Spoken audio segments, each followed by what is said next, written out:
الحمدللہ رب العالمین والصلاۃ والسلام علی سید الانبیاء والمرسلین اما بعد فاعوذ باللہ من الشیطان الرجیم بسم اللہ الرحمن الرحیم۔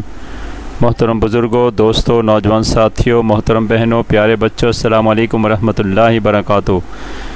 آج کی ویڈیو میں حضرت عثمان غنی رضی اللہ تعالی عنہ کا بیان کیا جائے گا۔ حضرت عثمان غنی ہجری سال شروع ہونے سے 47 سال پہلے 576 عیسوی میں مکہ المکرمہ میں پیدا ہوئے۔ آپ کی پیدائش سے 6 سال قبل حضور علیہ السلام دنیا میں تشریف لا چکے تھے اور 5ویں پشت میں جا کر آپ کا سلسلہ نسب حضور علیہ السلام سے مل جاتا ہے۔ آپ کے والد کا نام عفان تھا جو اسلام کے زمانے سے پہلے ہی انتقال کر گئے تھے۔ والدہ کا نام عروی تھا۔ انہوں نے حضور علیہ السلام کا زمانہ پایا اور دین اسلام میں بھی داخل ہوئیں۔ آپ قریشی تھے اور بنو امیہ سے تعلق رکھتے تھے۔ آپ مقام عظیم کے حامل ہیں کیونکہ آپ حضور علیہ السلام کے داماد حضرت علی رضی اللہ تعالی عنہ کے ہمزلف حضرت بی بی فاطمہ الزہرا رضی اللہ تعالی عنہا کے بہنوئی اور امام حسن حسین رضی اللہ تعالی عنہما کے خالو ہیں۔ آپ کا نام عثمان اور القابات ذوالنورین اور غنی ہیں۔ ذوالنورین کا لقب اس لیے ملا کہ آپ کے نکاح میں اللہ کے نبی صلی اللہ تعالی وسلم کی 2 صاحبزادیاں آئیں۔ پہلی حضرت رقیہ رضی اللہ تعالی عنہا جو کہ جنگ بدر کے موقع پر انتقال کر گئیں۔ پھر حضور علیہ السلام نے اپنی دوسری بیٹی حضرت ام کلثوم کا نکاح بھی آپ سے کر دیا۔ ان کا انتقال 9 ہجری میں ہو گیا۔ اب کوئی اور بیٹی نہ تھی ورنہ اللہ کے نبی صلی اللہ تعالیٰ علیہ وسلم اس کا نکاح بھی حضرت عثمان غنی رضی اللہ تعالیٰ عنہ سے کر دیتے۔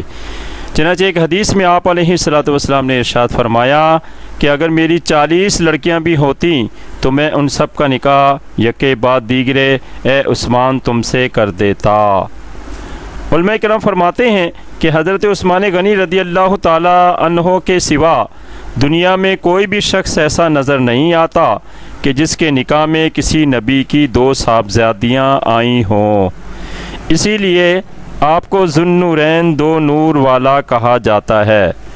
اسی چیز کو ایک شاعر نے اپنے شعر میں یوں بیان کیا ہے: نور کی سرکار سے پایا دوشالہ نور کا، نور کی سرکار سے پایا دوشالہ نور کا، ہو مبارک تجھ کو ذوالنورین جوڑا نور کا۔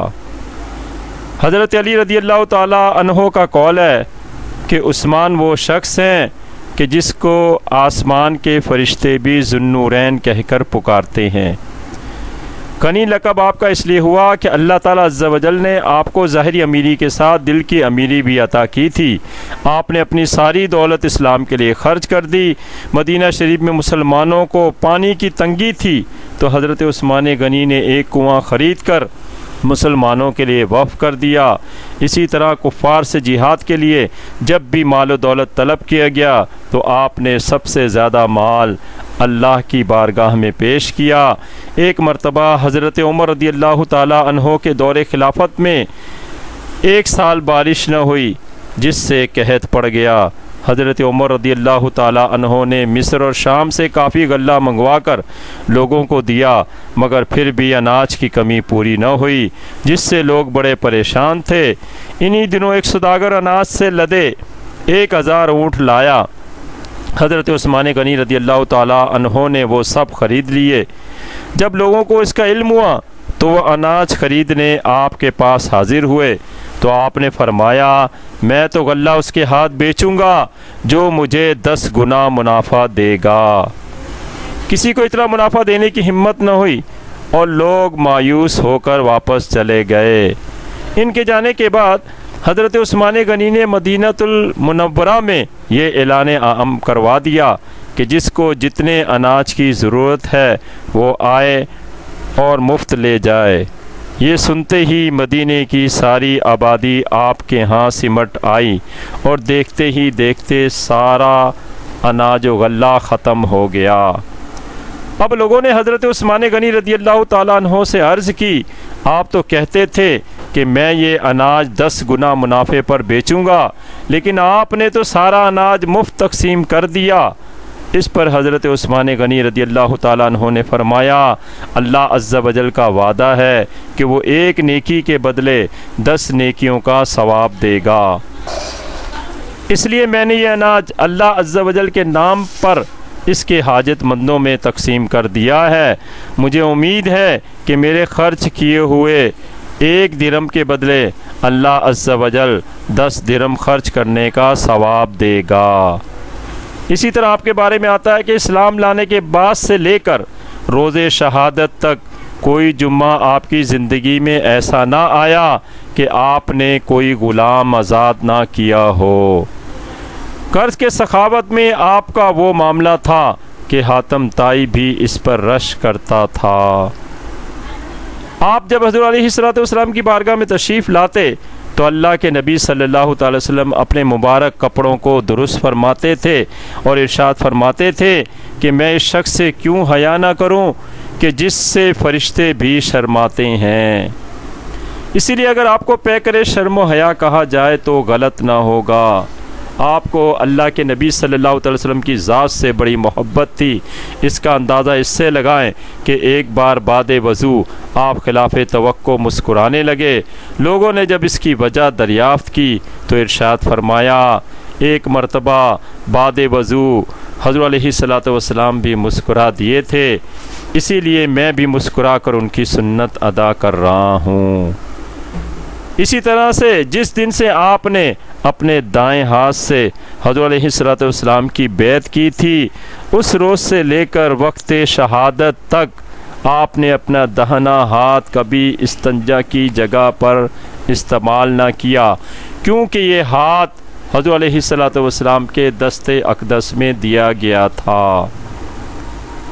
حضرت عمر رضی اللہ تعالیٰ عنہ کے وصال کے بعد تمام مسلمانوں کے اتفاق سے حضرت عثمان غنی کو خلیفہ مقرر کیا گیا۔ اس وقت آپ کی عمر 70 برس تھی۔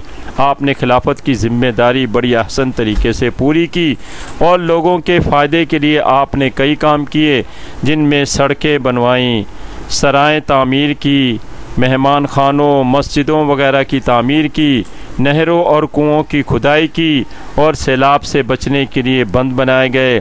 اس کے علاوہ کئی نئی چھاونیاں بنیں، دفتروں کے لیے عمارتیں تعمیر ہوئیں، جگہ جگہ گھوڑوں اور اونٹوں کے لیے چراگاہیں قائم ہوئیں۔ زراعت و تجارت میں ترقی ہوئی، ملک کی آمدنی بڑھی، جس سے لوگوں کو بھی حصہ ملا، عوام خوشحال ہو گئی۔ آپ دور خلافت میں روم، رے، افریقہ، اندلس، قبرص، خراساں، نیشاپور وغیرہ کے علاقے فتح ہوئے اور اسلامی حکومت کا رقبہ لاکھوں مربع میل تک پھیل گیا اور ایک بڑا بحری بیڑا تیار ہوا جس نے بڑے بڑے کارنامے انجام دیے۔ عام مسلمانوں کے 12 برس تک حکمران رہے۔ آخری 4 یا 5 برس میں عثمان غنی کو بڑے مشکلات کا سامنا کرنا پڑا اور باغیوں نے سر اٹھایا۔ آپ کے دور خلافت کا سب سے بڑا کارنامہ قرآن پاک کا جمع کرنا ہے۔ آپ نے قرآن پاک کو جمع کر کر اختلاف قرأت کے تمام مسائل کو حل کر دیا، اس لیے آپ جامع القرآن بھی ہیں۔ آخر کار 12 سال تک خلافت کے امور انجام دینے والے اور اپنا سب کچھ اسلام پر قربان کرنے والے امیر المومنین حضرت عثمان غنی رضی اللہ تعالیٰ عنہ کی شہادت کا جب وقت آیا اور باغیوں نے آپ سے مطالبہ کیا کہ آپ خلافت چھوڑ دیں، حضرت عثمان غنی نے باغیوں کو جواب دیا، میں تمہاری ہر وہ شکایت دور کرنے کے لیے تیار ہوں جو جائز اور صحیح ہو، لیکن تمہارے کہنے سے خلافت کی قمیض جو کہ اللہ عز و جل نے مجھے پہنائی ہے اپنے ہاتھوں سے ہرگز نہیں اتاروں گا۔ نہ میں تلوار کے زور پر خلیفہ بنا ہوں اور نہ کوئی تلوار کے زور پر مجھے خلافت سے الگ کر سکتا ہے۔ حضرت علیہ السلام کی وصیت کے مطابق آخری وقت تک صبر کروں گا۔ یہ سن کر باغی مدینے کے اندر گھس آئے، پھر انہوں نے امیر المومنین کے گھر کو چاروں طرف سے گھیر لیا۔ مدینہ شریف کے بڑے بڑے صحابہ اکرام علیہم رضوان نے باغیوں کو سمجھایا کہ ظلم و ستم سے باز آ جاؤ، لیکن باغیوں کے دل اللہ کے خوف سے خالی ہو چکے تھے، انہوں نے ان کی باتوں کو ماننے سے انکار کر دیا۔ خود حضرت عثمان غنی نے بھی انہیں کئی مرتبہ سمجھانے کی کوشش کی اور اتمام حجت کے لیے مکان کی چھت پر چڑھ کر بڑی پرمؤثر تقریریں کی، جن میں ان کو یاد دلایا کہ جب مسجد نبوی نمازیوں کے لیے تنگ ہو گئی تھی تو اللہ کے نبی صلی اللہ علیہ وسلم نے ارشاد فرمایا تھا کہ مسجد کو کشادہ کرنے کے لیے جو شخص 7 کی زمین خرید کر دے گا اس کو جنت میں جگہ ملے گی۔ میں نے ہی یہ زمین خرید کر مسجد میں شامل کی تھی، لیکن آج افسوس تم مجھے اسی مسجد میں نماز پڑھنے سے روکتے ہو۔ اسی طرح آپ نے فرمایا ہجرت کے بعد مسلمانوں کو پانی کی سخت تکلیف تھی۔ سارے مدینے میں میٹھے پانی کا ایک ہی کنواں تھا جو یہودیوں کے قبضے میں تھا۔ حضرت علیہ السلام نے اس موقع پر فرمایا جو اس کو خرید کر مسلمانوں کے لیے پانی عام کر دے گا اس کے لیے جنت ہے۔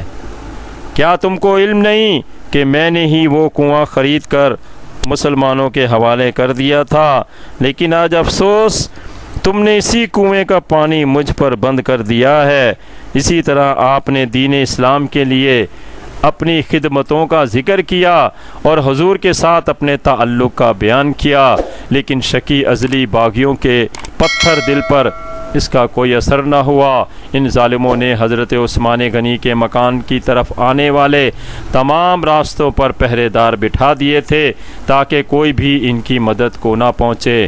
پھر بھی 700 بہادروں کا ایک دستہ ہتھیار سے لیس ہو کر آپ کے پاس حاضر ہوا اور باغیوں سے لڑائی کی اجازت چاہی، مگر آپ نے انہیں یہ کہہ کر واپس کر دیا کہ میں اپنی وجہ سے امت رسول کا خون بہانا نہیں چاہتا۔ باغیوں نے 40 دن تک آپ کا محاصرہ کیے رکھا اور پھر 18 ذی الحج 35 ہجری کو باغی دیوار پھلانگ کر آپ کے گھر میں داخل ہوئے۔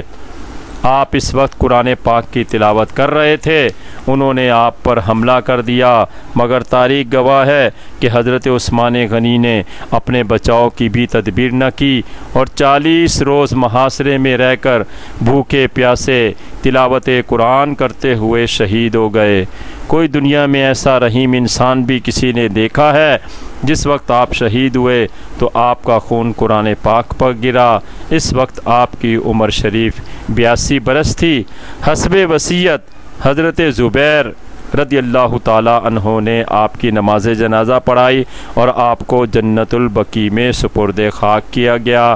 غرض کے دین اسلام میں حضرت عثمان غنی کی شہادت بڑی مظلوم شہادت ہے کہ جس کا بیان کرنا بھی بڑا مشکل ہے۔ اللہ تعالیٰ عز و جل سے دعا ہے کہ وہ ہمیں بھی حضرت عثمان غنی رضی اللہ تعالیٰ عنہ کی طرح دین اسلام کے لیے اپنا سب کچھ قربان کرنے کی توفیق عطا فرمائے۔ آمین۔ وما علینا الا البلاغ۔